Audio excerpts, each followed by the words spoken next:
What's up? Welcome to another brand spanking new episode of Movie Schmovie. This is episode number 282. That's the right episode number, right? Am I? Yep. 282. That felt right when I said it, and I just want to make sure that it's the right. It's a fact, right? Episode 282, a palindrome. There it is. It is. Much Yeah, like and one of the movies we're going to be talking about. Before we get to that, I'm Steve. Who else? I'm pointing all around, but who's here? I'm Ron. We live in a twilight world. Yeah. We do. But yeah, I'm John. That's John. I was waiting for that. But yeah, we're gonna be talking about. You're supposed to say there are no friends at dusk. I guess I can't trust you guys now. I know you're not. You're not actually members of Tenet. I don't know that I've seen it enough to remember that. It's the kind of we'll get into that a little later. But yeah, we're gonna be talking about Tenet, one of the movies we're gonna be mentioning, having a little bit of a conversation about. But we're gonna be talking a lot about news today. A bunch of new stuff coming out this week, or news items dropping this week, right around the time that we recorded this new episode. So, do you guys want to do the reviews up front, or we were kind of talking about that? Is that the plan, or what's are we going to do it? Are we going to pull a Christopher Nolan twisteroo and put the review up front and and then just run out the clock talking about news? Yeah. Is that what we'll invert the whole podcast format. Yeah, invert the whole podcast paradigm. I think we're going beyond just format. If you could cue up our music at the intro and play it backwards, that'd be great too, John. So then, let's do it. Let's talk a little bit about Tenet. I mean, this was one of those movies that we've been talking about since the start of this pandemic. Because I mean, of all the movies that kind of the major studios, the big filmmakers, the big marquee titles for this year that kind of made their move when it came to what to do in terms of the pandemic and theaters and what was available. Tenet, Christopher Nolan, Warner Brothers, that group, they were like the one that kind of was holding out, moving around, sticking to the idea of, wanting to release it in theaters, this major blockbuster, huge budget movie, as all Christopher Nolan films seem to be now. And, and they released the movie, where it could be released here in the States right around Labor Day. So, and it did what it did. It didn't really make much money here in the States, but I want to say internationally, I do think it grossed over $300 million, which I think is a huge loss, and that's got to be conceded as a failure. I mean, I got to see the final numbers on this, but I mean, this week when we're recording this is kind of when they released the movie in the digital formats, and they basically upheld the standard theatrical window where they did the 3 months, and they're a purist in that sense, and so is he. And so now that it's finally come out, we finally have been able to see it and talk about it. So I don't know, Ronald, I think you saw it first, so why don't you jump off and kind of tell us your take on Tenet, Christopher Nolan's Tenet. Yes, you were the one who was here at the earliest point in the time loop of us seeing the movie. Some version of yourself was there. Right. I don't know which one it was, but we don't know what past that was for you. So one of the things that was sort of the big headline of this movie was Tenet is going to bring the movie that brings people back in the movie theaters, or at least that was the perception. I mean, his pedigree's pretty crazy, like the Batman trilogy, and every other movie that he's done has been shrouded in this sort of excitement.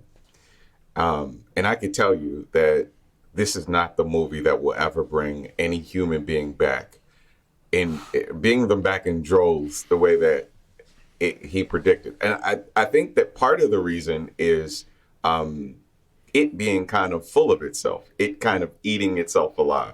Yeah. And really the bigger idea is this is just a time travel movie. And I'm not trying to insult him. I'm not trying to insult anything about what he does. But that, to me, sometimes can be sort of the what's damaging about what he does sometimes. Like, it's a more pretentious version of whatever was perceived to be M. Night Shyamalan. Like, M. Night Shyamalan had a twist. And that was the whole thing. Like, he has a twist in every movie, and that's what makes him kind of who he is.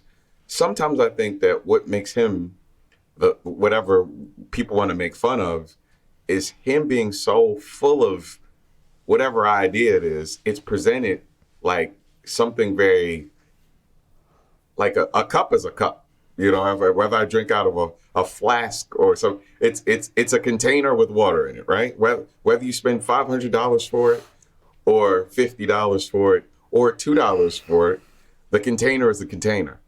And sometimes I think that he forgets along the way that that's what makes stories stories, that they are stories.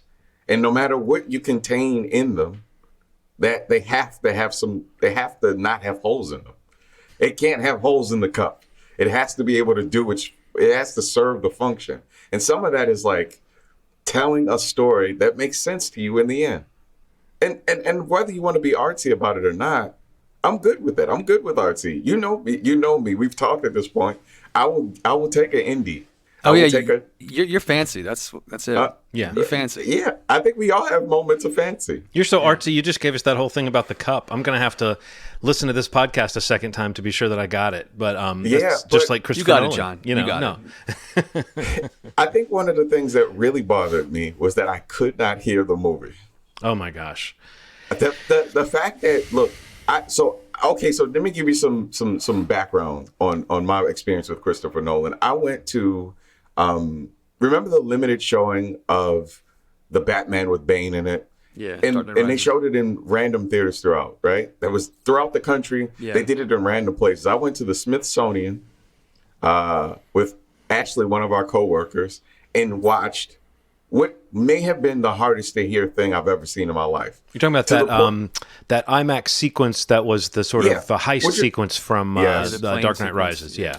Bane's voice was inaudible. Right. Incomprehensible. You could hear it. You just couldn't understand it. You can only hear the engine. Like I'm telling you, like you could not hear what he was saying. So you could see that, Lord, you could see his mouth moving. You could see Bane's mouth moving?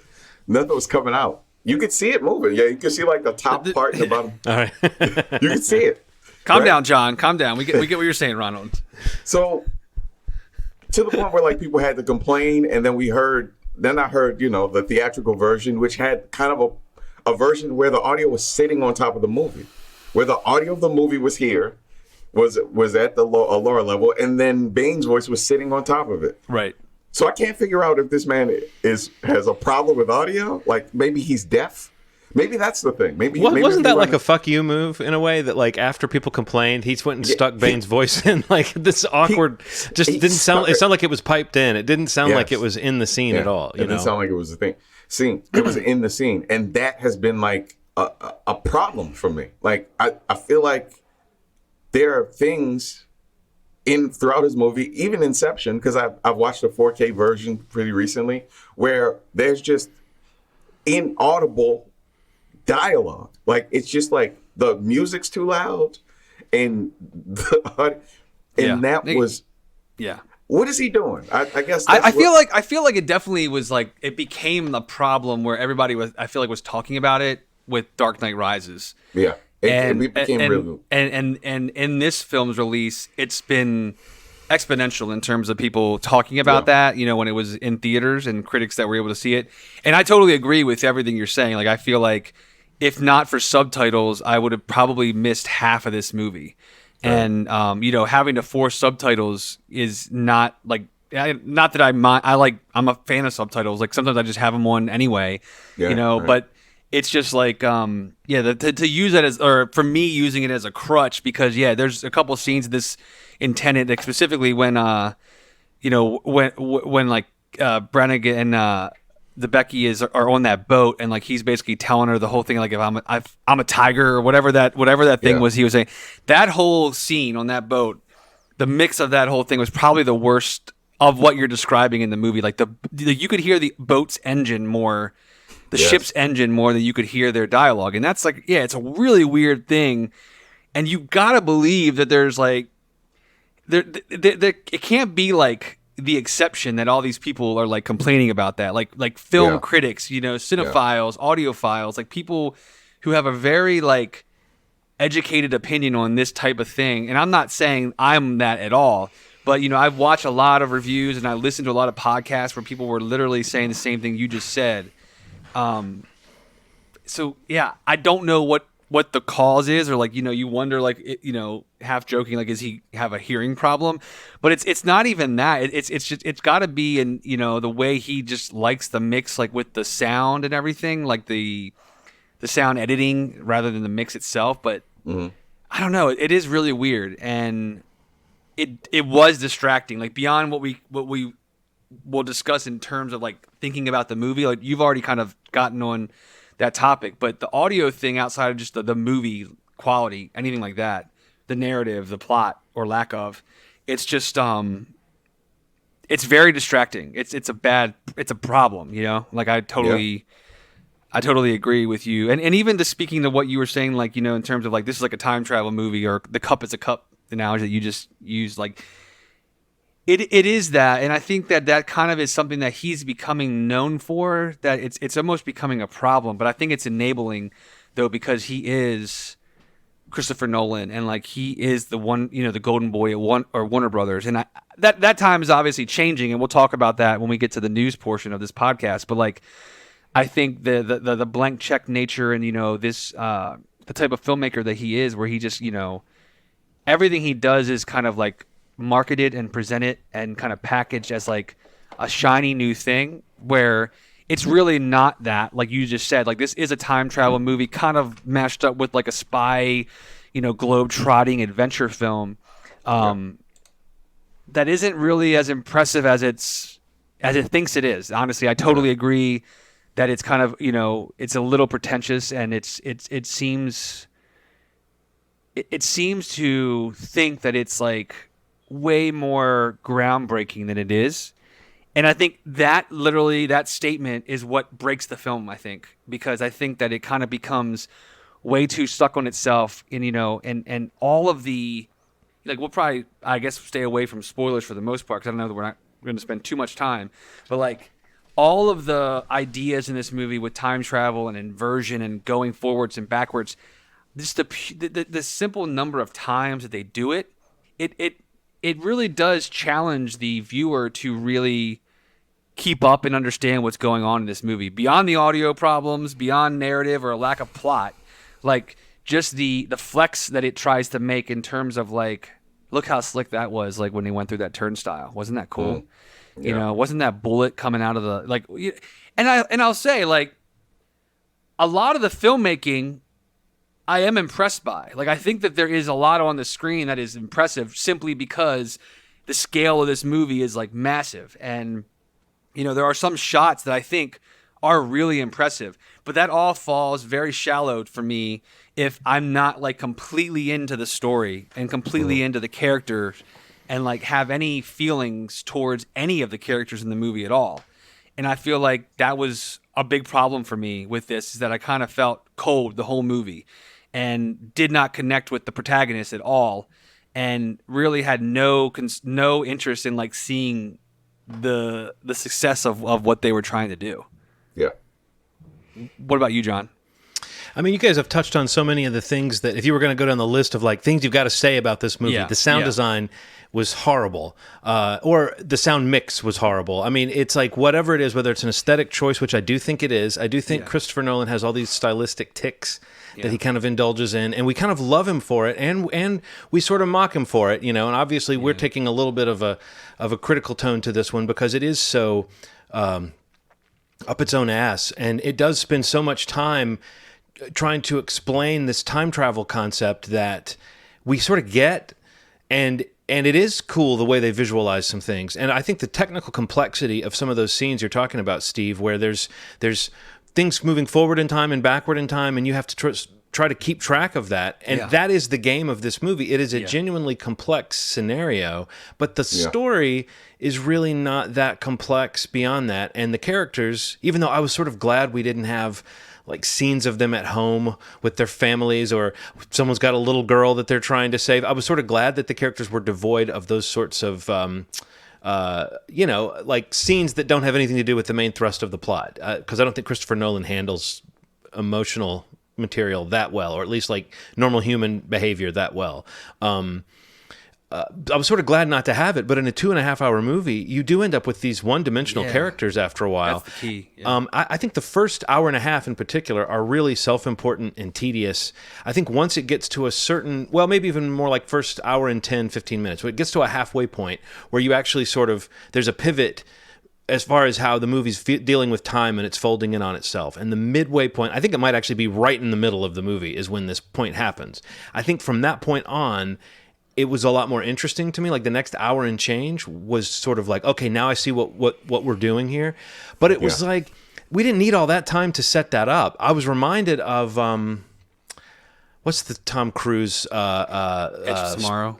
Edge of Tomorrow. I was reminded of that when I thought of, here's a movie that gets into a complex time concept and it does it quickly and you're off to the races within 10, 15 minutes. Maybe I'm wrong about that, but I feel like it's very early in that movie that you're in the cycle of what you're doing and you're just seeing iterations. And not to say that all time travel movies have to deal with it the same way, but I think all this sort of the kind of egotism we're talking about of Christopher Nolan's filmmaking, that is why this movie is 2.5 hours long and why it takes an hour plus to get to the real meat of what's happening and also the stuff that is dazzling to look at and the sequences that are, I do think a second viewing would make certain things rewarding about this movie, the way that the opening has all these details that later will make more sense. But I don't think it had to be so grandiose about what is essentially a really simplistic story, a really bare bones riff on like a James Bond movie with sort of familiar time travel concepts thrown in. What really makes it unique is the visualization of it. Like those scenes where, especially if you look at a making of, I did after the movie, I was like, let me find something to be passionate about. And I watched some making of stuff. And it was interesting to hear the stunt people, the people who coordinate those action scenes, all the training they had to do with the actors. Like there's a scene where, is it John David Washington? Is that his name? Mm-hmm. There's a scene where he basically had to shoot the scene 4 times, and you'll understand why if you've seen the movie, and play different parts within a scene.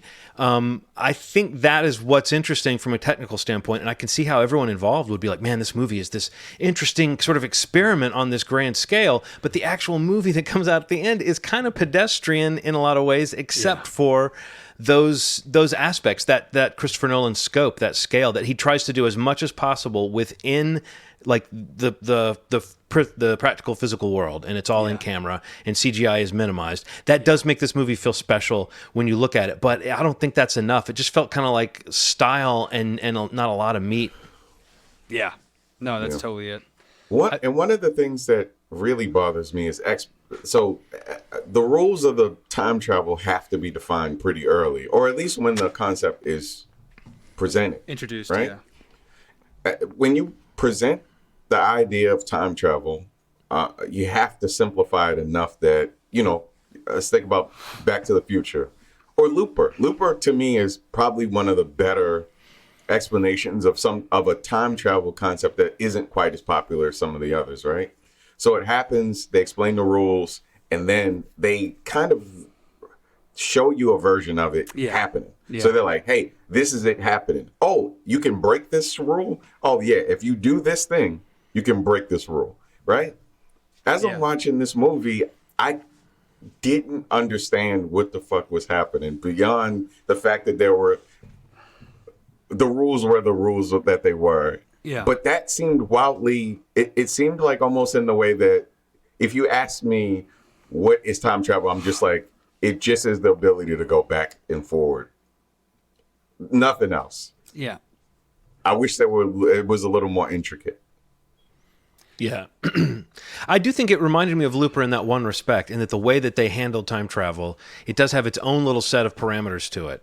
But it was basically, they say whatever happens, happens, which is kind of what they said in Endgame, wasn't it? Wasn't that one of the concepts they explain in that? Which is that if something has happened, you can't undo something that's happened. You create a splinter timeline in that movie. In this movie, it's like you can just continue to refine the loop that you go back within, and you can have multiple passes at a situation, but you're not getting that sense of like again, what you're talking about with the rules, like the parameters of it, it feels like, again, they go to all this trouble to make it feel plausible. And then it takes these weird leaps. And then there's these moments where things happen that you're like, well, I'm not sure if that works that way. Like there's one moment that, and I think there were a lot of lines in the script that were there to be funny. And I really think that stuff falls flat. Yeah. John David Washington has a great physical presence. When the action starts, I thought he was great.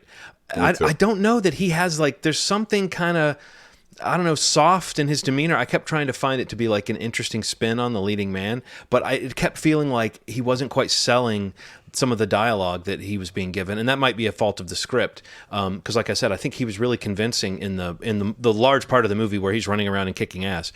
But you know, there's so many things in that with like the dialogue where they're selling these weird little jokes. And this one little moment that just struck me as like, now I'm really wondering, is after there's been an explosion and the reference to, because we're dealing with like inverted time. He's like, because this was an inverted situation, you got hypothermia from the gasoline fire. You know, and I was like, I don't know if that's how, if you reverse entropy, does that mean if someone burned up they would get cold? You know, it's like it was like a sci-fi concept where it was like it was one detail too many, where I was like, wait, is that really, are you saying, is that like a character making a joke, or is that actually, you know, you're throwing in these little ideas? There's so much like that in this where you feel them trying to make it plausible, and then they throw in something that's really far-fetched that they don't really question. Do you know what I mean? It's that weird Christopher Nolan mix, just like in Batman, the way he tried to make all the villains kind of grounded and bring them into the real world. I think one of the things you just said, I was actually going to mention that I feel like this, more than any Nolan film, felt like the most miscast movie to me. Like, I felt like people in the movie that genuinely like are good actors, actresses, like I like them. I do still think this is one more like strike for me against John David Washington. I don't know that I like him as an actor. I feel like I've liked movies he's been in. Even like Black Klansman comes to mind. Like, I love that movie. I don't love him in that movie. Me neither. And he stood out to me as like the weakest part of that movie. And I could not help but think the same thing in this movie, even though I didn't like really enjoy this movie all that much, and it's one of the, you know, weaker Nolan films in my rankings. The thing that stood out to me the most was just the lack of, like, kind of what you're getting at, John. I don't know, like, he felt horribly miscast to me, and like there's something about a lot of the scenes that he's in with Elizabeth Debicki, with honestly with like Robert Pattinson, who I think has like really turned the page and is like legitimately like great. I've loved him in mostly everything I've seen him in once he's kind of gotten into this new stream of performances that he's chosen. And I do like him in this movie. But I think it does fall victim to what you're saying, like the performance that he's giving in this movie. It is a little flat because I think of the script and like the movie itself. I don't think it's really able to reach a height that maybe it would have under different circumstances. But I don't feel that way for John David Washington's performance. Like I don't know, man. Like immediately, like an hour into it, all I started thinking about was how I felt walking out of Black Klansman. And I don't know if it's like the type of movies that I feel like he works in. You know, I watched Ballers. I thought he actually was great on that show, and that was like the best performance I've seen him give on his whole arc on that series. But ever since he's kind of made the jump to feature films, like I don't think I've seen him in something that I really even liked his performance in. I know he's got a movie coming out that Sam Levinson did with, I think, who else is in that Netflix movie that they shot during the pandemic. I'm very curious to see if that works any better. But I don't know, man. That was like one of the big like non-Nolan, like pretentious nature of this movie that really kind of left me cold at the end. Was I really just don't think I buy him as a leading man. It just did not work. I don't think his performance worked at all for me. Steve, you've opened up a can of worms, man. God, you got me in this headspace where. Okay, so I'll tell you, when you say that, what this feels like.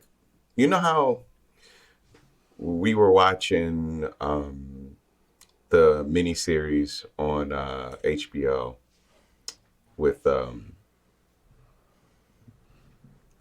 God, about the husband and wife in the murder. The Undoing? The Undoing, sorry. Wow, that really stuck in your memory for a long time. Yeah, that was like 2 weeks ago. I don't blame you. I've kind of it's kind of drifted out of my mind too already. Because I'm thinking about an idea that is very hard to articulate, but I'll try. You know how sometimes in The Undoing, there were clearly people that weren't from America that were putting on American accents. Sometimes when I hear John David speaking, there's an intentional, like, I'm going to say every word in the script without sounding natural that bothers the living shit out of me. That sucks the soul out of some of his performances. That feels like he's just going, oh, what do you think would happen if I were to go? I'm like, you're right. What's happening? It's not natural. It sounds like he's running lines, Ronald. It sounds like whoever he's acting with, he's running lines with them. And he's just kind of giving them the flattest version of his line, and then they're giving a line back to him. But no, I felt that throughout. I that exact sense you're talking about of like, there's this, it's almost like he has been trained, you know, like a newscaster or something, to lose any kind of regional dialect or anything that gives your voice flavor and then be as flat as possible, which could work if it had oomph behind it. But on top of that, he's kind of soft spoken.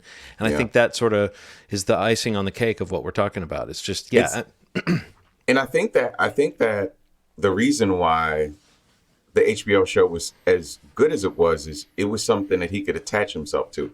He was a football player. Yeah, totally. You know, there's something in that script that he can grab onto. He's been in that situation. I don't know if he has the imagination right now, and this isn't like a permanent thing, to assume the idea that you could be this person. And that could be for a couple reasons, man. Yeah. He is the son of one of the greatest actors of all time. Sure. That might be some sort of like sort of formalness that he wants to give off, some regalness that he wants to give off to his performances that he is forcing the fuck out of, that drives me crazy. I couldn't figure out how to articulate it. You said it, and then I was like, oh, it sounds like a person that isn't from here trying to do an American accent, or somebody trying to be very intentional, or like you said, a line read. It sounds very bland. There were parts where I was watching it, I'm like, what the fuck is happening? Yeah, it's a very flat read. Like there's that scene when he's like talking to the arms dealer, the woman, and like I was thinking of that one too. Yeah, that whole scene when they're walking and talking about being the protagonist, and he's like, but I could be, and like, you know, that whole sequence. I was like, okay, I'm okay saying this on the podcast. If they don't agree with me, that's fine. But this dude is not right. Like something's not right. We're all doing this. Yeah. So, okay. All right. So this is what I figured out. I want to say that I feel good that we're on the same page, because I was nervous about bringing that up. When you said that about that scene, it's like, because that's the scene I was thinking of, the walk and talk scene where he stops and he kind of gets his finger in her face and he says, and you brought up too the fact that he's called the protagonist. That's a pretty pretentious thing as well. Yeah. It comes up a few times. It's like Christopher Nolan likes to do that. He likes to tell stories that, like Inception, I think we talked about this, it can be taken as an allegory for filmmaking or for storytelling. And it's kind of cool in a way sometimes to have a movie that maps to an idea that closely. But I feel like in this movie, it just kind of smothers it to have those little notions that it's so worked out that the life has just been squeezed out of this world that you would literally have a lead character called the protagonist. It's not just that they don't name him in the movie and then in the credits he's called the protagonist. That would be pretentious, but sort of okay. It's the fact that in the movie several times they refer to him as a protagonist, or he says that he's the protagonist. So it's sort of like, then when you watch the making of materials, guys, and you hear people calling him the protagonist over and over again, it really will bother you, because you're like, does everybody think this is clever like the 5,000th time they've heard it? Because it starts to seem like it'd be better just to say Jimmy, you know, at a certain point. Yeah, he calls himself the protagonist even at the end of the movie. Yeah. Like, oh god. Dave Chappelle in one of his specials does this thing where he says, I'm going to tell you, I think that I'm one of the best to ever do it. I'm going to tell you the punchline first, and then I'll work my way back. So he tells this amazing story. That's what it is. It is a writing exercise. It is like it's an admission that he is perceived to be, or it may think that he is one of the greater storytellers of our time. And I do think he thinks that. he really does, man. Like, so, okay. And he can make a case for it. He's made some. He's made some giant, and like I can see why he wants you to see this movie on a giant screen. I can totally see that. I do think that it was diminished seeing it at home. I don't question that I would have been a little more swept away by certain parts of this movie if I'd seen it big. But yes, it's not. That's what he hangs his reputation on, and he's one of the few people that like beats his chest that much. I feel like. Yes. So he does something for me, man. All right. There's an inception going on as I watch his films now. I don't want anybody to tell me that M. Night Shyamalan's a bad director anymore. He's made bad movies. He's made movies that I don't think are great. But I'll watch something like that, and I can argue that no movie that M. Night Shyamalan has made is as pretentious or hard to understand as that movie was. You're right. When M. Night gets that pretentious, he's easy to understand. Yeah, it's still, yeah. Yeah, there's something about the way that this movie was like Lady made in the Water was pretentious and easy to understand. Yeah, it was pretentious and easy to understand. This was pretentious and almost like, sure, man, we understood parts of it, but I bet if you were to say, if you were to have a definitive answer and you like, hey, I think the answer to this movie is this, he'd be like, no, that's not what it is. He has to have some sort of like idea in his head of what it is. And it didn't come across. This story was not told well. That's what it is. The story wasn't told well enough. And the pieces weren't, man, I never thought I'd ever say that about John David. So, I want to support John David because he is Denzel Washington's son. But this is a strike. This is not... One thing you can say for sure is that the old man he's a trained actor, he taught him how to enunciate, clearly. Yes, we know because that. He does it so much. It's like, man, I have feelings about it, and there's some nuance to the conversation. And I will say, and if I could, there might be a fear in his head where he may not want to sound a very particular way on screen. In context to some of these figures, he may not want to come across as like a, kind of lazy speaker. Or the thing that supposedly they ask black actors to do all the time. Yes. Yeah, where they're like, could you street this up or whatever? Yeah, right. Like if he did a scene and Christopher Nolan stopped it and said, "Can you say that with a little more feeling? Can you say that a little more black?" You know what I mean? Like, I'm saying, like, I think that John David's made a decision as an actor to kind of like make himself almost like a computer. Like, I'm gonna sound as bland in that, you're right. No regional accent, no nothing, no affectation. Yeah. Just a voice that exists in the body of this person delivering this performance. But to me, what that does is it really takes away your identity. It really does make it feel like when I see Matthew McConaughey, I know that Matthew McConaughey can take his accent out a little bit, but I'm gonna get a little Matthew McConaughey. And that's okay. You also don't mind when you see Matthew McConaughey in like a medieval story and he's got a little bit of a twang. You're just like, well, he kind of does what he does. You know who is, speaking of accents and actors that are in this film, I did not know that Aaron Taylor Johnson is from Buckinghamshire, England. I always thought he was like from California or something. And I was watching this movie going, oh, here comes Aaron Taylor Johnson. And he's, for some reason, they have him doing this horrible British accent. And then I looked up and he's from England. Yeah.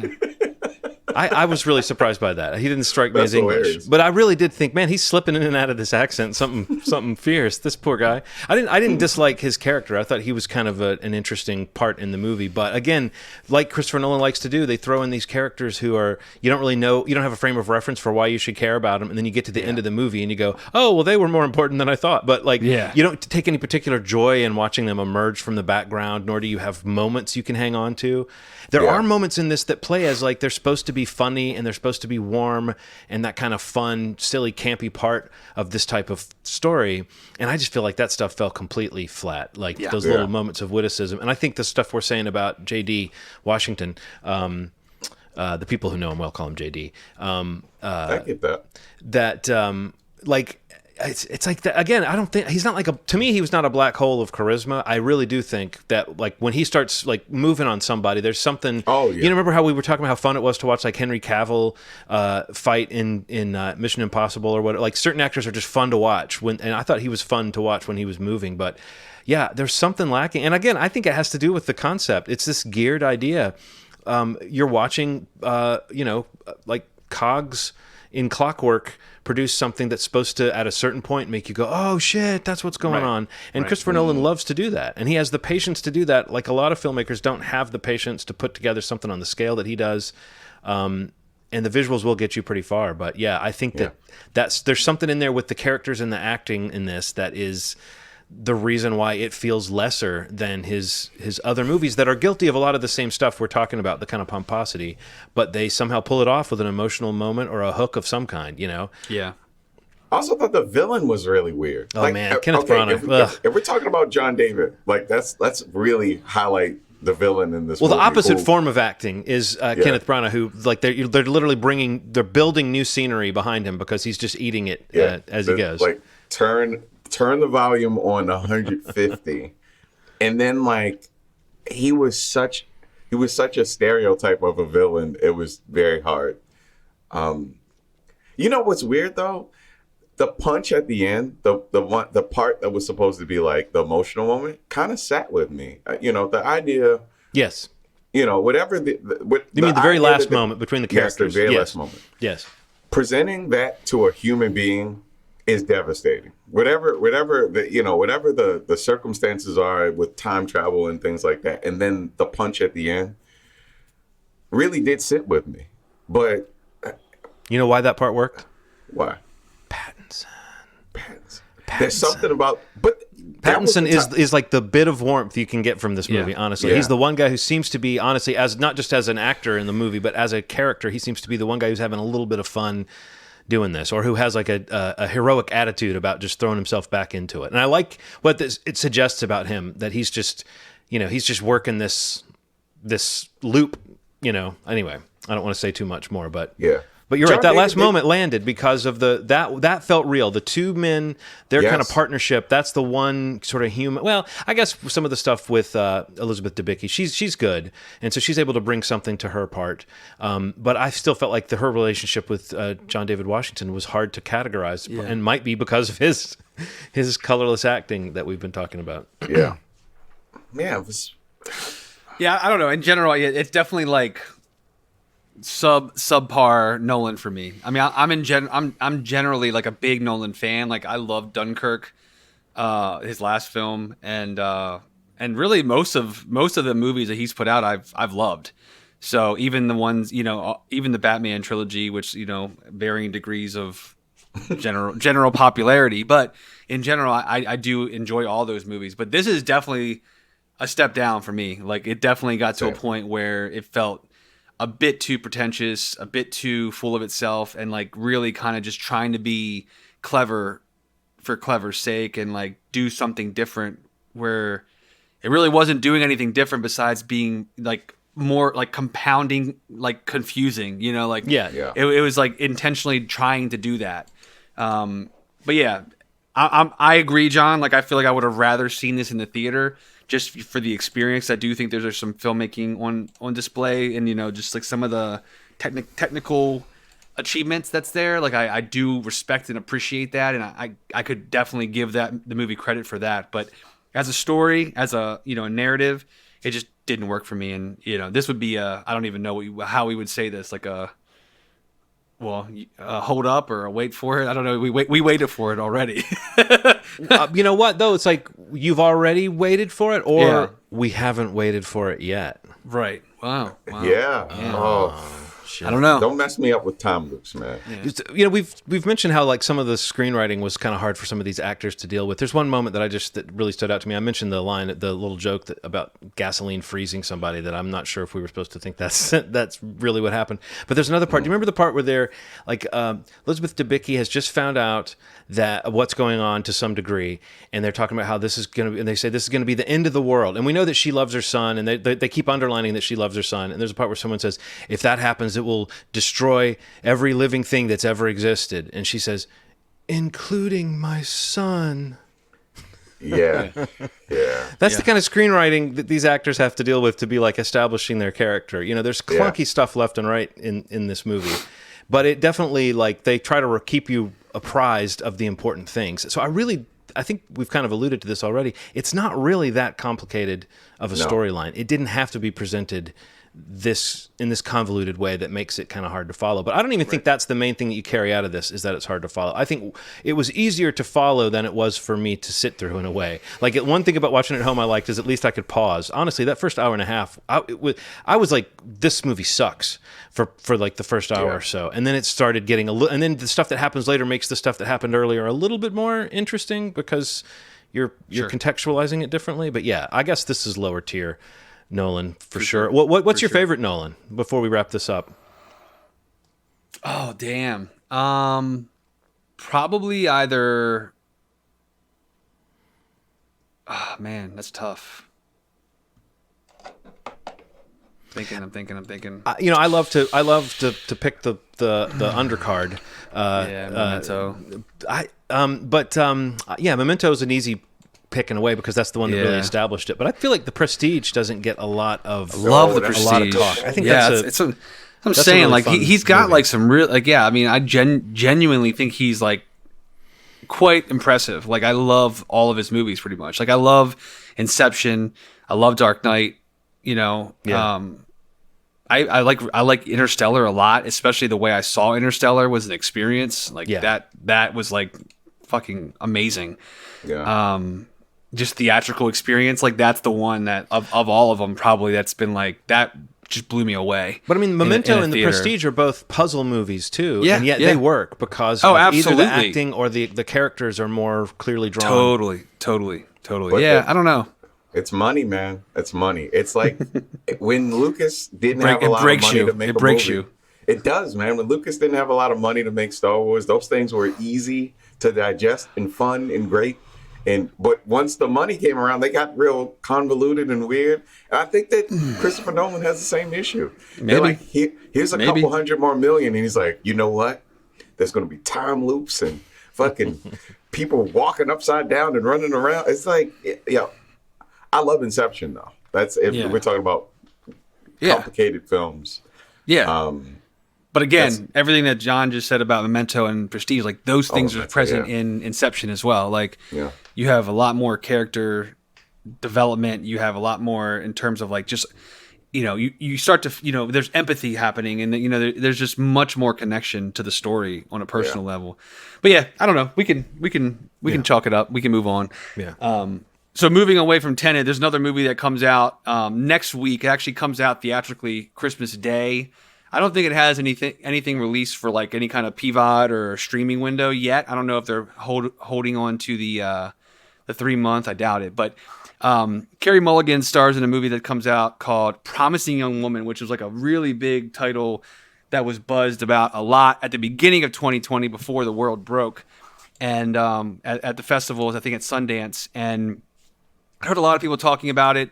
And I did get a chance to see it, to review basically for this podcast. We're not going to go too far into it, but I just wanted to mention that it comes out next week. I want to also mention that I actually thought the movie was great. It's actually kind of like the opposite of how I felt about Tenet, which is that there's like a lot of character stuff happening, a really great performance from Carey Mulligan, and actually a really just impressive cast. Like, there's a huge cast in this movie that kind of makes it feel pretty special. It's very timely. It's kind of like a revenge thriller, very timed to this, you know, to the Me Too movement, and one of the maybe more impressive ones that have come out since the start of it. And again, I think the real takeaway from it is Carey Mulligan. I think she's really pretty great in mostly everything I've seen her in, but I think she does something real special in this movie. And Emerald, I think it's Emerald Fennell. The writer-director of the movie, who some people know from like Killing Eve, and I know that she was Camilla Parker Bowles on The Crown. But this is impressive. Like, this is like, I think, her directorial debut for feature film, and I thought some of the filmmaking in this movie is awesome. The soundtrack is awesome. The score is great. Yeah, I don't know. Like I thought this movie was great, and it really kind of left an impression on me. And I would definitely recommend checking out if that sounds at all interesting to you, whether it's in theaters next week or when it comes to whatever streaming service or digital rental that it probably comes to in the beginning part of the year. Because I do think it's probably going to be one that maybe gets some buzz around awards season for the performances and maybe even the movie. I don't know, but definitely for Carrie at least. But yeah, it's called Promising Young Woman. Comes out Christmas Day. Yeah, thanks for the reminder, Steve. Honestly, I would have watched it for this episode had I remembered that you were going to mention it. But I've been really curious about it, and it has been getting kind of universally great reviews. If people should just see the trailer, it definitely is the kind of subject matter that has to be handled carefully. But I guess from what I've heard, it seems to be doing that. Like a lot of people like you have mentioned how timely it is. So yeah. So I think those are the two features that we're going to have, and then we're going to move on to some news, right? Like there's a lot to talk about. Yeah. Oh yeah. And we're trying to kind of condense this down as much as possible so we don't go for 2 hours on this. Right. Okay. So where do you want to start, Ronald? Like I'll throw it to you. You kind of dropped some news items you wanted to bring up. I wanted to talk about what has been considered a tirade, but Tom Cruise's screaming session, yelling session with regards to COVID-19 practices on set of the movie that he was filming. Right. I just, this is a strange time we're in. And I think some of it is kind of, everybody's getting triggered. We all have our sensitivities, but, a man trying to protect people can come across a little crazy if he's yelling at the top of his lungs. But I don't think people realize how dire the situation is with COVID. It's one of those weird things. We've all had friends and have read a post where somebody's like, oh my God, I didn't know how crazy COVID is. My family member has died. I've read about 5 or 6 of those. Yeah. One was a kid because they went to a cookout and didn't pay any attention. Were just kind of hanging around, had some people around. Kid got sick, died within 2 weeks of getting COVID. And Look, I'm not here to judge that part about it. People's practices with regard to other people is what makes this so serious, right? Sure. If you want to get other people sick, that's cool. I mean, if you want to get yourself sick, that's cool. But getting other people sick and affecting their well-being is what is the issue with practices, if I'm not mistaken. So it's, how do you guys feel about it? I mean, I don't know that like the way he handled it is probably fully appropriate, but I do feel that it's definitely on brand for Tom Cruise because he is probably the most that's totally Tom Cruise, and that's not to dismiss it or to okay that behavior because I don't think that the behavior is probably necessary, but I feel like the motivation or the intention or the real, what he's saying is, I think what he's saying is important personally. Like, I feel like the idea that, this is not a movie that he just stars in. He's a producer on this movie. So these are huge movies. Like the Mission Impossible movies are no joke. And these are huge productions. And I mean, you hear about, what he says in it is really accurate if you read the industry stuff, which is that, these productions that are happening over in different countries that are not in the United States, they're being looked at and in terms of like, this is how you get it done. This is how you do it. This is how it works. So that, when you hear that it's not working over there, that does trickle down to make them change how things can operate here. So what he's saying, I think there's a lot about, the industry and, what works, what doesn't work, and like what that immediate impact is on not just the production, but like on people's livelihood, like you're saying, Ronald, and like he says in the thing, I don't know all the details on even like really what who did what and what happened. I didn't read all the details of it, but I mean, I just think in general though, like being that outspoken about it and trying to be, I guess the intent is to be like a leader, a driver in terms of, or a producer, to make sure that things don't get shut down and that people aren't getting sick and that you're listening to what you're supposed to be doing. That I admire. I don't know that I can condone like screaming and cursing and, basically just going off on a bender in front of like a large group of people who you are to be seen as a leader. Some may be inspired by it, some may be empowered by it, but I don't know that that's the direct approach. And but yeah, I don't know. Like I think that it's important. What he said is important. I do genuinely believe that. Like I feel like they are an example. They've been back in production for a long time. And, the amount of money they spend on like testing and like, all the precautions that are put in place just for people to like not follow them in their place of work is absolutely infuriating and frustrating to me. And honestly, like looking at it in my world, in my bubble, when I go out and see people not following things that they're supposed to be doing in their workplace, it's like it's disgusting to me, to be blunt. Like I feel bad saying that, but it really bothers me that, people that have a job, that are fortunate to have a job, aren't taking it seriously enough so that they can keep that job and that people can keep coming to their, to their workplace, things like that. But, yeah, I guess though in true Tom Cruise fashion, it's kind of turned up to 11 and, kind of just out there. If there had been a couch nearby, he would have jumped up. He's probably on a couch. We don't know. That's what he stands on a couch so that he's, he's as tall as the other actors. I mean, I feel like it's hard for me not to just filter that through. There's something unseemly about a gazillionaire yelling at a couple of, workers, so to speak. Like, I feel like there's something unsavory about the way he went about it. There's something that feels bullyish and, we talk about full of himself on Christopher Nolan's side. Like that sounds very full of himself. There's a way to handle that that's not offensive, that wouldn't embarrass people, that wouldn't make the news, and it would be much more effective. So I think it's pretty disgusting, that kind of behavior. But I understand tension's right high, and I understand that we all know that feeling of about something, especially like you said, Steve. But these people were wearing masks. They were standing too close together, was my understanding. They were within 6 feet of each other. But again, I don't know how much he sees around the set, and it was the straw that broke the camel's back or whatever. So I can only say this is one of those items where I'm like, this doesn't seem like it should have made the news, and there's a lot maybe that could have helped that. I think Tom Cruise would be the main guy who could have stopped it from making the news. But yes, these are serious things, and obviously an industry is trying to lurch back into life with productions like this. And when you hear about how they do it, and they're in production or they're finishing this and they're shooting that, and you go, oh my God, how do they do it? Well, it's because they have tight control and they have all these standards. So in some ways, that's an environment where the little slip up matters less, because people have been vetted and people are being tested and everything is being watched. But in other ways, it's like, yes, you're jeopardizing this whole operation if you don't follow these simple rules. So, I mean, it's the same shit we're all trying to do right now.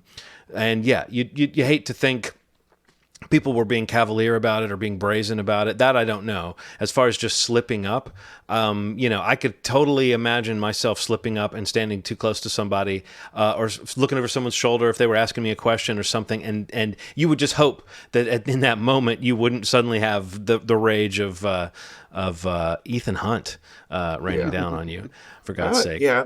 But yes, I think people hear that and you relate. It's a Christian Bale thing is what I thought of, from a few years back. And I think people love that kind of shit because there's something kind of fun on a weird level about seeing that these people they have regular human emotions and that they can blow their top just like we could. But then you see like, oh shit, they actually get away with something much worse, because if you blew your top like that, you would be the one who was gone from your job, So I don't know. There's a double standard for sure. Selfishly, it feels kind of cathartic, just like listening to him go off, because I feel like I've been in situations where I've just been wanted like, what are you doing? Yes. Do you not understand what you're supposed to do? Like, and I've just removed myself. I haven't said a word. I just left. I've removed myself from an unsafe situation. But again, I feel like the unsafe situation that I encounter or that you encounter is more unsafe, perhaps, than this brief encounter was. We don't really know what happened. We don't know how severe it was. Just like we don't know if the guy who pissed Christian Bale off that day, if he really was just walking through doing what anybody would do, or if he was a guy who should have known better than to ever be where he was at that moment. So it's like. But Tom Cruise didn't come up with anything as catchy as "Good for you," like from the Christian Bale movie. As much as Tom Cruise would like to take credit for the system that's happened, and the NBA literally had a whole season of way more people in one place and did it, and nobody got COVID, and it was because of people actually listening to rules. And I think it's amazing what happens when you do that, right? And I guess what's going to be very weird is, when we look at 300,000 people have died in the USA from COVID. I mean, there's no way around that number. And I think that maybe through the news cycle, people kind of act like this isn't a huge thing. It's a big deal. And I would be enraged if I saw someone not practicing the rules as well. And I think that somebody acting like a life or death situation being handled by somebody yelling at you isn't normal. I've seen people yelled at for less. I don't think that it's not. Of course, it's not right. Of course, it's not right to yell at someone. But if you're faced with the idea that somebody could give you a disease, give you a sickness that could kill you, I would probably yell at you too. I'd probably yell at you too. He was kind. That was the kindest yell I've ever heard in my life. He didn't even call them names. He didn't say you stupid. He was saying you motherfuckers. There's a point in it when you feel like he's looking at a guy and saying, "You motherfucker, don't look at me." Like he says that. He says that. Yeah, there is a part in it where he calls out a person. Not by name, but you could tell in the space. He's looking at a person. He says you or something like that. Don't you ever do that again? Or he says something along those lines. It is it is inappropriate. I don't inappropriate. I don't agree with the delivery. I do completely understand and back the message though. Oh no, yeah, absolutely. 100%. The fact that again, I don't care what the scope was. Right. I don't care if it was the 6 feet thing. If that's what you're told that you should be doing to keep this production running, please do not fuck up. Just keep it going. For everybody's benefit. You've been doing this so well for so long. Now it's not the time to drop off and fuck around or whatever was happening.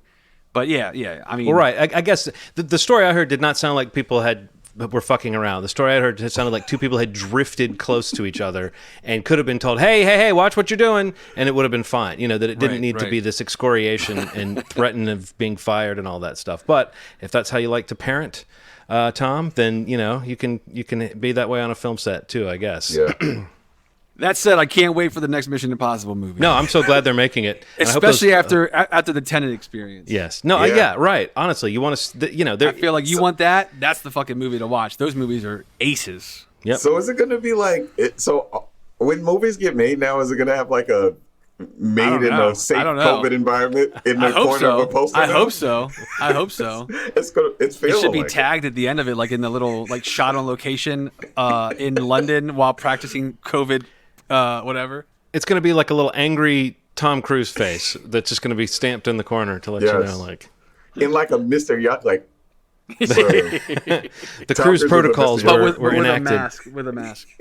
All right, what else we got? We gotta get through a couple more things here. Well, you mentioned Dave Chappelle earlier. He was in the news this week. There was kind of an interesting thing that I find this an interesting story because it shows you something about Dave's clout, but it also shows you something about this notion in the modern age we have that something is available and it should just be available forever, and it's just going to be on some service or another. And the way you almost feel ripped off and angry when you look for some well-known thing and you find that it's not readily available. I do have that feeling, but I also recognize that things don't have to exist and be available forever. And this week, it was at HBO Max that agreed to finally pull the Chappelle Show, the entirety of Chappelle Show, for the time being, I guess, until he settles whatever financial situation he has going on.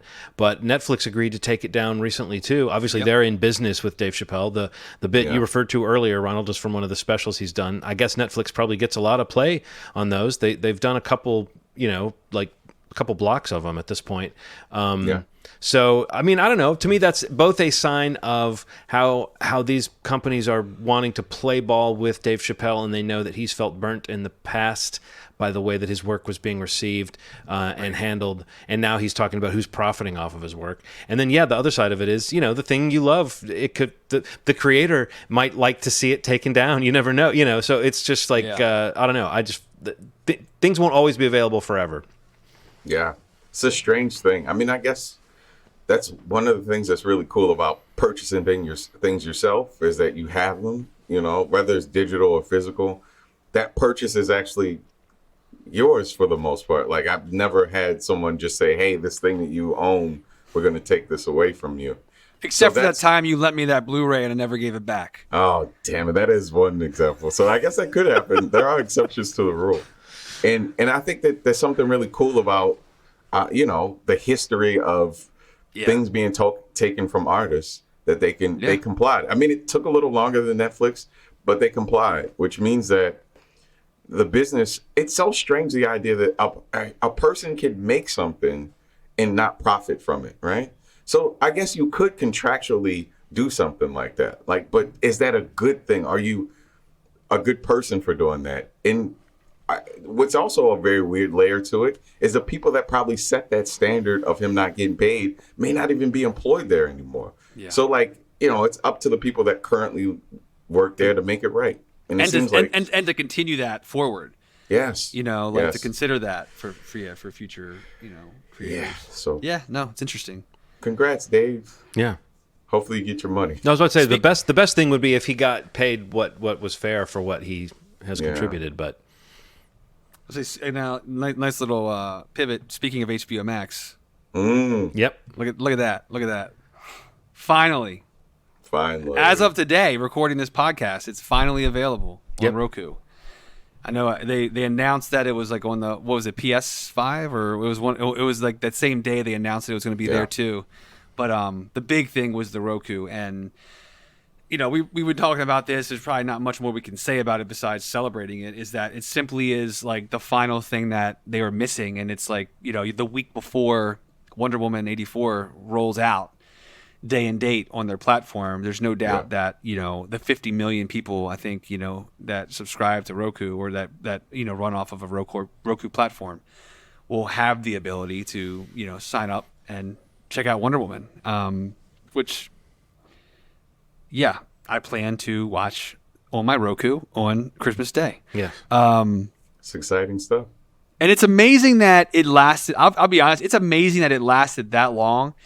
Yeah. And if this rollout, this distribution model change didn't happen for Warner Media or HBO Max, I don't know, when it would have ever happened, because I think there's a weird thing happening with HBO Max where their numbers are so bad that they've burned bridges with filmmakers like Nolan, we mentioned, with Denis Villeneuve, from Dune, all these people are speaking out. Yeah, I was going to mention that Denny has joined the fray. Yeah, his letter, I read that earlier today. They're kind of speaking out, the creators, the production companies, that had no idea. Legendary has spoken out about Godzilla vs. King Kong. Just this idea of, what they decided to do to kind of promote a platform, HBO Max, but possibly and the way they went about it seems questionable, it's just all these pieces are moving into place, where they have it on all the platforms now, and they've decided to put all these movies out on it now to try to get subscribers. But in the effort of doing that, they've definitely lost Christopher Nolan. He's gone. He's completely shit on Warner Media, and that was a big that was one of the few that I can think of those modern director studio relationships that lasted so long and was so huge. Totally. So that seems significant. I have to admit, I'm kind of split. I think we've talked about that decision, and we like the fact that we're going to get to see those movies soon. And I don't like the idea that it's going to do permanent damage to the theatrical model. But I also can imagine being one of these directors and just thinking, well, you're not so much that. I don't really buy into the whole idea that, you're hurting my art because it needs to be seen in the sacred chapel of the cinema. I mean, we all want that. We'll all get back to that as soon as we can. What I think is more strange about it is the very thing you were just talking about, Steve, the fact that if I were Denis Villeneuve or if I were Christopher Nolan or any of the other directors affected by this, I might be so what? I'm just part of the package you're trying to offer subscribers now? I'm incentive for people to subscribe to your service. That does feel kind of it's okay, now when I start to think about this as an AT&T decision, this is not a creative decision. I can see that. I still feel that's Denis Villeneuve's kind of open letter thing was a little bit juvenile to me about the whole I love cinema or whatever, long live cinema. But I also think that Dune is clearly a movie that has been made with this kind of the kind of a quality control we're talking about with a Christopher Nolan movie or a Mission Impossible movie or something, where they're trying to show you something that you can't see any other way, and seeing it on the giant screen, that would be a shame if by the time Dune comes out next year, we're not going into theaters yet, and you don't get to see that stuff giant. I can see why that would be crushing on a certain level, but it feels a little entitled to make such a big deal out of it when people are dying. I don't know. To me, it just feels like there are bigger deals, but it is an interesting thing, and I'm always going to side with the creative people on a certain level. But it's more about, were they sneaky about the way they did it? Less about what they did for me. Yeah, I do understand the idea that this would frustrate people. The movie experience is a unique one. But part of me wonders if this might be one of those situations like, in the 90s when television wasn't considered legitimate art to actors. There was a time when if you would have told Julia Roberts that she'd be on a TV show, limited series, she would have spit on you. On a streaming service. Yeah. Right. So what is that? She would have said. Yeah. There's an idea that You're right. Maybe sometimes historical context for things is very hard for people to see. That you're trying to look at the roof of a house from the front door, and you sometimes you got to back up a little bit and you can see what's going on. There's something about the way that this is framed. Even by the way that Christopher Nolan talks about this stuff, sounds like an old person. Mm-hmm. And I don't mean like old in the way like age. I mean like rigid. In a way that they're young, they're older people that move with the times, that can deal with new things. And there are people who are 20. I mean, this could be somebody that's 20 years old. That's like, this thing can't be a thing because I've never known it. Right. Or this can't be real because I'm watching it at home. I feel like that distinction exists in their minds much more so than it does for the average viewer, even viewers of a certain age like myself, where it's like, I don't feel like I'm downgrading. Some of my favorite stuff has been made for the home screen, so to think that oh my God, people are going to lump me in with, Better Call Saul and Mad Men and Queen's Gambit and it's like, okay, yeah, a lot of great stuff has been made, and for a few years there, different people were saying, oh, the best stuff is being made for television. So this notion that somehow deflates it is a problem. I do think, though, when you're talking about sheer spectacle, I think even Wonder Woman 84, when we see it, as much as we may enjoy it, some part of our brains is going to know, oh, that would have looked cooler, 50 feet across. Absolutely. But I still feel like this whole idea of getting it going and getting this content to people, and I know that there's a lot of artistic people out there that hate the word content, but I just mean getting stuff to people where they live right now and making it easier for people to follow these rules that we're talking about, that we follow. I don't know. I just feel like it's a weird thing to cry about, but I get that on a perfect day where there's nothing else to argue about. The idea that streaming services are making these, or that companies are making these unilateral decisions to please shareholders, and they're kind of shunting the artists off to the side. I do think that that's damaging in time, and especially for someone who takes himself as seriously as Christopher Nolan. You're going to lose that kind of whatever you want to call it, prestige signing that you have for your studio if you treat the artists that work for you that way. Yeah. Agreed. I agree. Agreed. Yeah. What else we got? Anything else that you wanted to talk about? Was there any other news? Was there anything else? I honestly think that might be it. I think that might be it for me too. Yeah, sounds good. Did you want to see anything else you wanted to mention, Ronald? Any other reviews? Little quick. No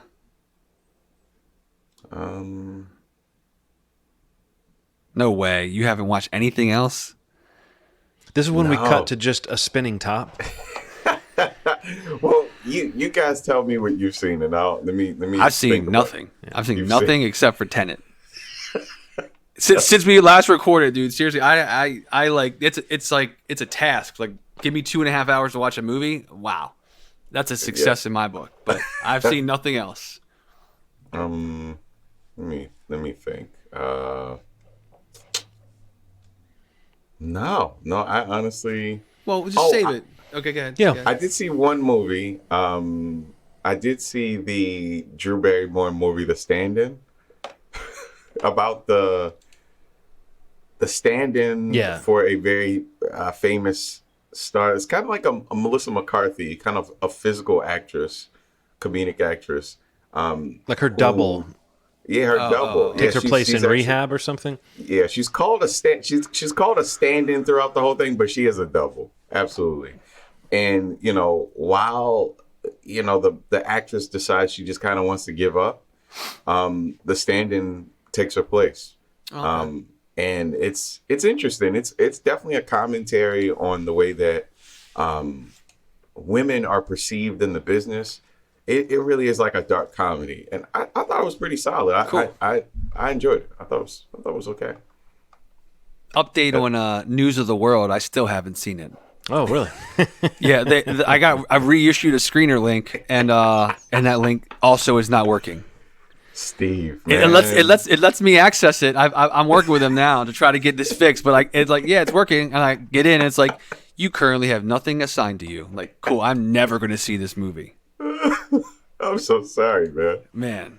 But yeah, that'll be an ongoing thing on this show until, I guess it comes out next week. Yeah. But, we'll see if I see it by the time it comes out. Cool. All right, man. Well, yeah, I plan on trying to watch a couple things this coming week because I got a couple things lined up. Oh, you know what? I did watch one thing. I'm lying to you. I watched Come Play. Oh, how was Come Play? Have you seen it, John? No, I was very curious about it, though. I like the people weird. that are involved. It's weird. I think for the most part, it's not very good. I accidentally downloaded an adult film called Come Play. That's where you went wrong. Yeah. Also, not very good. Yeah. No, really not. Really not. No, it's weird because some of it is really good. Like some of the stuff it's got this the idea is that there's this this autistic child who John Gallagher Jr. and Gillian Jacobs are his parents, and he basically stumbles across this creature that lives in this other world that communicates with him through the screens, our screens in the world. We've become so isolated and addicted to screens that there's something on the other side of it that is as lonely as we are, or it perceives it's as lonely as we are because we're so reliant on screens. And he especially is because of his, the autistic child is because of his need for the screen all the time. It's how he talks. And he watches shows, it's what he connects with. Mm-hmm. There's a specific connection, like SpongeBob SquarePants in the movie, which is super. Yeah, it's a random little thing that's in there. But some of the stuff is really cool. There's some really kind of chilling sequences, and it's got it is an Amblin production. It definitely has that vibe to it where they're really, and this is no spoiler, but there's really not any dire stakes. There are moments of genuine fear and dread and. Overall lack though of death, I guess, where it feels like it should be happening or it could be happening. Some of the performances are really kind of not that great. A lot of the kid actors in the movie aren't that great. Especially the lead child, I thought was I don't know, just something was off. But it was weird because I kept going back and forth on it because there'd be a couple runs where I'm like, oh, that scene was awesome. Because it does a lot with electricity and it using the creature. His name is Larry. Using the power from our world to cross over into it. Yeah, and it's creepy because it presents itself as a story, and you read the story on your tablet or your phone or whatever, and the further you get into the story, the closer you are to this Larry character, and that's what enables him to cross over and reach out and kind of be your friend, and there's something to that works in the movie, that it is really kind of sad and kind of scary that there is something. It kind of sounds like a creepypasta. It is Slender Man kind of thing. It sounds it's very reminiscent of Slender Man, and yeah, creepypasta is a great. Yeah, I'm sure it pulls from something. But I don't know, it was okay. I thought it kind of got really cheesy towards the end of it. But there's a couple really cool sequences, with what they do with the idea of lights and lights going out, and using that as a means of telling where this creature is, which was kind of cool. And I really love John Gallagher Jr. Like, he's not in the, he's the father. He's not in the movie a ton. It's more of the mother, son are the key parts of the movie. But I really like him, so I'd like to see him in more stuff. He was great in 10 Cloverfield Lane. Oh my God, so good. But that also is a great movie. Yes, that's right. That helps. The difference between that and this. But yeah, I don't know. That was the one I got up early one morning. I watched that and I completely forgot about it. But yeah, I did finally get to watch that. I'm kind of like trying to chip away at all these movies I've kind of backlogged. And yeah, that was one it was like an hour and 25 minutes. Like, yeah, I can make that happen. Yeah. So yeah, but not so great. Not so great. Dang. But on to better things. Hopefully next week we'll be able to talk about some more stuff. Yeah. Before Christmas. Unfortunately, we won't be able to see Wonder Woman or Soul, it seems, but we'll have to check it out and catch up after we both, or all of us, see it. Yeah. After we see both of them, maybe talk about both of them the week after. But do you guys have anything else you want to mention, say, put out into the world? Well, if you're going to get started on that, we could go for another hour. Yeah. Cool. Well, movieschmovie.com is the site, facebook.com/movieschmovie. We're also on YouTube, where we have the videos going up now. So if that's your preferred way to watch this, that's awesome too. You can find us on YouTube. And yeah, man, if you still listen to the podcast, if you're listening to this on a feed somewhere, please subscribe, please rate, please review. It's been something we've said for every single episode, I think, that since we started doing this podcast. We still don't have very many reviews or ratings, mainly on like Apple Podcasts. So if you do listen to us on there, we really appreciate it if you could just do a rating, even if you don't write a review. I don't want to take too much of your time. Just do a little rating. That'd be great. Please. We're low maintenance. Yeah, it's super simple. We do so much for you. Unlike a Christopher Nolan movie, it's super simple. One little thing from you, one little review. Yeah, just one thing. Cool. All right. Well, we'll see you next week. And guys, good seeing you both. Yes, as absolutely. Always. Yeah, and as always, you made our day. Thanks. Bye. Yeah. Ska,